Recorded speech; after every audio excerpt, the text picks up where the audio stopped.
por nacer en Israel, sino que se pertenece por la religión. El hecho de que un judío nazca en Colombia, en Chile, en Estados Unidos, si sus padres son judíos, él es judío, no importa dónde nazca. Por lo tanto, Pablo va a decir que él es judío. Hebreo, hijo de hebreos, va a decir Filipenses 3:5. Circuncidado al 8º día y de la tribu de Benjamín. Son unos aspectos, queridos hermanos, que nos ayudan a entender qué fue lo que Dios hizo en Pablo. Y lo que nos muestra a simple vista es que Pablo era un celoso y fiel perseguidor y hacedor de la ley. Es decir, Pablo era un judío intachable, religiosamente excelente. Era un apasionado por la ley de Yahvé, un apasionado por los celos y las tradiciones de sus padres. Ahora bien, eso era lo que era Pablo.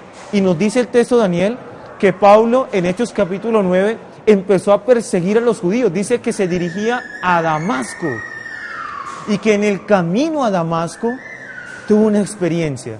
Lo que nos da a entender es que Pablo, por su celo y por su fidelidad a la ley, quería exterminar todo aquello que tergiversara la ley, todo aquello que fuese en contra de la ley, de tal manera que se veía que el cristianismo, que la iglesia de Jesucristo, se veía como una amenaza para el judaísmo. Por lo tanto, mis queridos hermanos, esto nos lleva a concluir, Daniel, algo muy interesante, que no necesariamente tenemos que hablar que Pablo era un pecador, no necesariamente tenemos que decir que Pablo era una persona pagana, arrastrada por pasiones, sino que Pablo, desde la conciencia judía, podíamos decir que era un justo, es decir, era intachable. Claro que sí, pues ya conociendo la tradición y la cultura en la que nació y creció Pablo, se nos hace más fácil entender las razones por las cuales Pablo perseguía a los cristianos. Decimos de que no lo hacía quizás por maldad, sino él era simplemente fiel a lo que él conocía, a la cultura en la que él se había formado, a lo que él conocía hasta ese momento, y simplemente era un seguidor, como lo decíamos ya, empérrimo de la ley. O sea, para él lo que hacía era correcto, él simplemente estaba cumpliendo con Dios, persiguiendo a esas personas que, entre comillas, estaban desvirtuando la doctrina que hasta ese momento se manejaba. Entonces eso nos lleva a entender un poco las razones por las cuales Pablo perseguía y pues mataba, asesinaba a los cristianos que resurgían en esa época. Qué interesante, porque de allí, de esa experiencia de Damasco, podría surgir como una especie de frase que nos ayude a comprender un poco más este texto.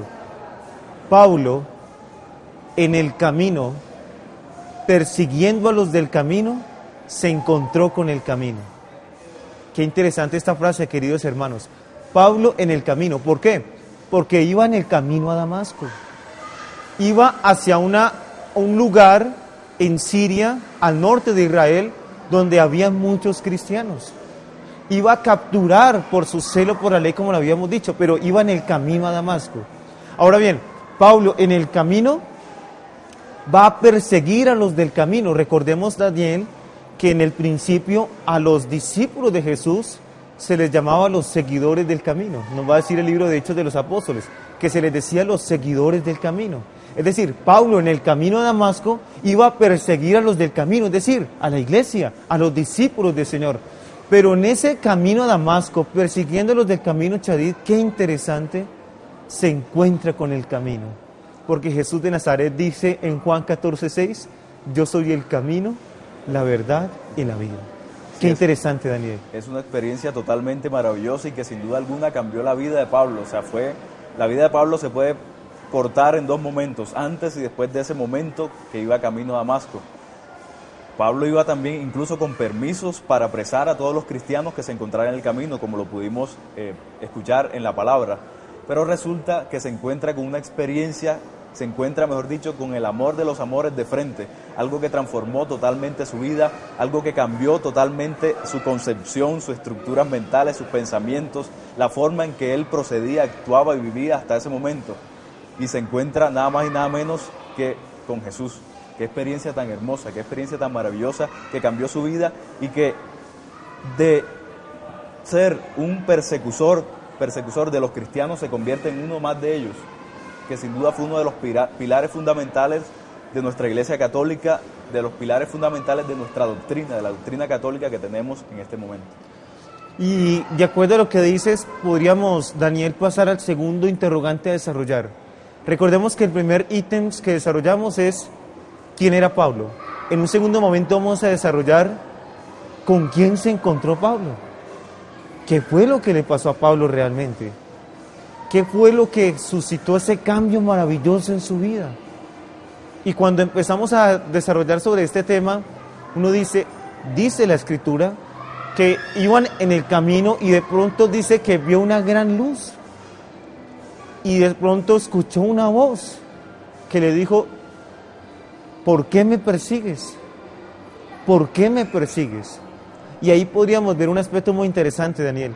Recordemos de que Pablo no iba a perseguir a Jesús. Pablo iba a perseguir a los seguidores de Jesús. Es decir, que ahí nos está mostrando la palabra que donde están los seguidores de Jesús, está Jesús mismo. Por eso nos dice el Evangelio, queridos hermanos, en Mateo 18:20, donde hay dos o más reunidos en mi nombre, ahí yo estoy en medio de ellos.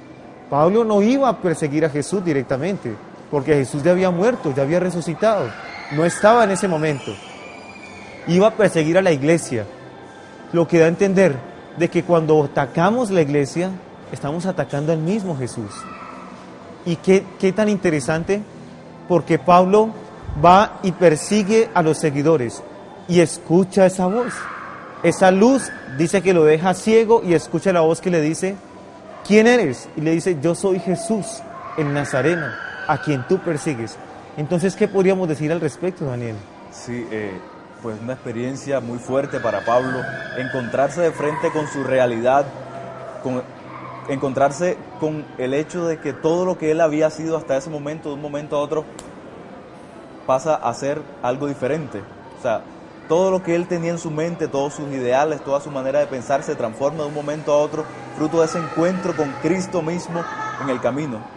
Porque no fue ni con los cristianos ni con nadie, fue el mismo Cristo quien se aparece a Pablo en el camino y le pregunta, ¿por qué me persigues? ¿Por qué me persigues? ¿Por qué me persigues? Pablo, atónito, yo me imagino que eso tuvo que ser algo, mejor dicho, para él, o sea, una experiencia súper fuerte, una experiencia difícil además, el saber, el reconocer de que todo lo que él había pensado hasta ese momento era erróneo, cuando se encuentra con el mismo Cristo, quien le reclama el por qué lo persigue. Experiencia que lo lleva a cambiar su manera de pensar, a cambiar su manera de vivir, a reconocer las cosas que hasta ese momento estaba viviendo mal, a reconocer el daño que le estaba haciendo a los cristianos que no hacían más sino que proclamar la verdad del mismo Cristo. Y es el mismo Cristo quien lo interroga, es el mismo Cristo quien le habla, quien le reprocha de alguna manera el hecho de su persecución. Una experiencia que sin duda cambió la vida de Pablo. Y mire que ahí podríamos extraer varios elementos. Se encuentra con Jesús y lo que le dice Jesús es, yo soy Jesús, el Nazareno a quien tú persigues. Si analizamos esa primera expresión, yo soy, nos remitimos al Antiguo Testamento en Éxodo capítulo 3, cuando en la zarza ardiente le pregunta Moisés a Dios, bueno, yo voy a ir a liberar a tu pueblo, pero ellos me preguntarán en nombre de quién. Y ahí es donde aparece el nombre de Dios. Le dirás, yo soy el que soy. El hecho de que se diga, yo soy Jesús, tiene mucha relación con esa expresión del Antiguo Testamento.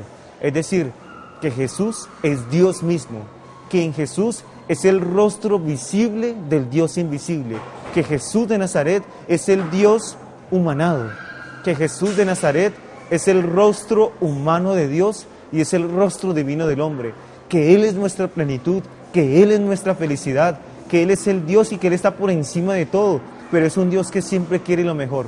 Obsérvese que le pregunta, ¿por qué me persigues? Y luego le afirma quién es. Y se extraen unos elementos muy interesantes. La luz, que es lo que la ven, a él lo deja ciego esa luz. Aparece un elemento interesante, la voz, esa voz del que le habla. Y por último, dice que cayó en tierra. Él cayó en tierra. Muchas veces se pintan cuadros muy interesantes que se dice que Pablo iba en un caballo. Las últimas investigaciones bíblicas nos dan a entender de que Pablo no iba en un caballo, fundamentalmente por dos aspectos. Primero, que en el siglo I quienes utilizaban el caballo eran generalmente los romanos. Y en un segundo momento, para un judío fariseo como Pablo, ellos solamente montaban era en un asno. De hecho, recordemos, hermanos, que Jesús entró a Jerusalén en un asno.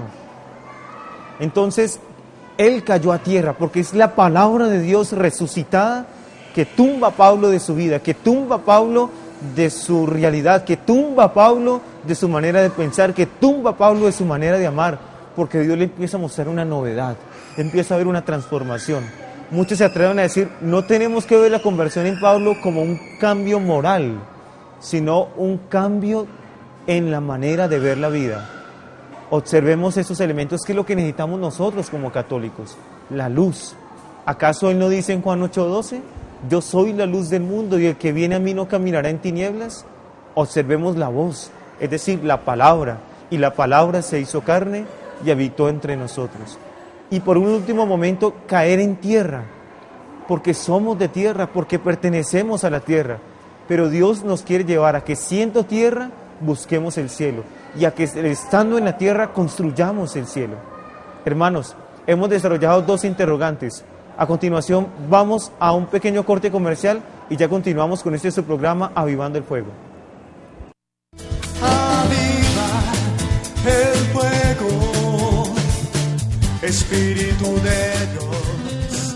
Aviva el fuego en nuestro corazón.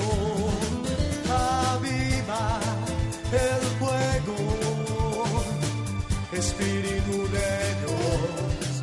Aviva el fuego en nuestro corazón. Fuego del Espíritu arde en mi ser. Gracia que de lo alto vienes, como en Pentecostés. Fuego del Espíritu arde en mi ser.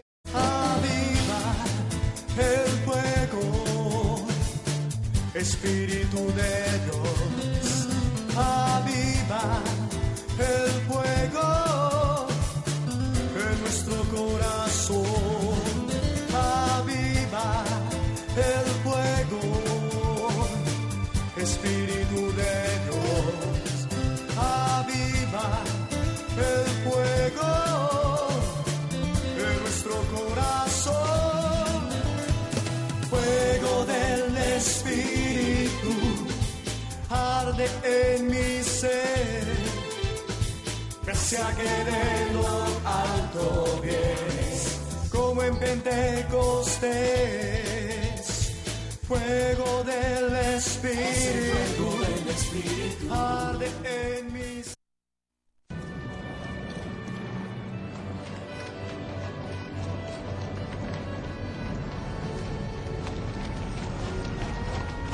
¡Damasco!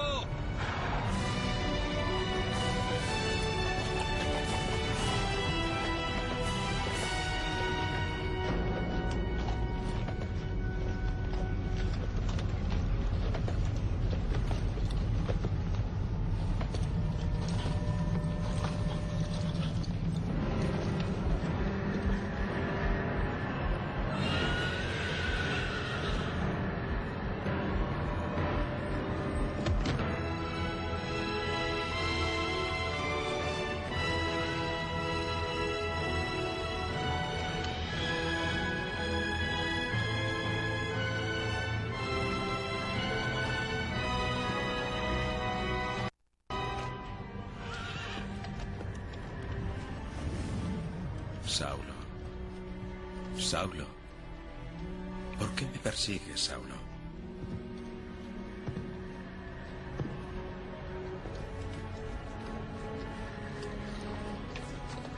¿Quién eres? Soy Jesús, a quien tú persigues.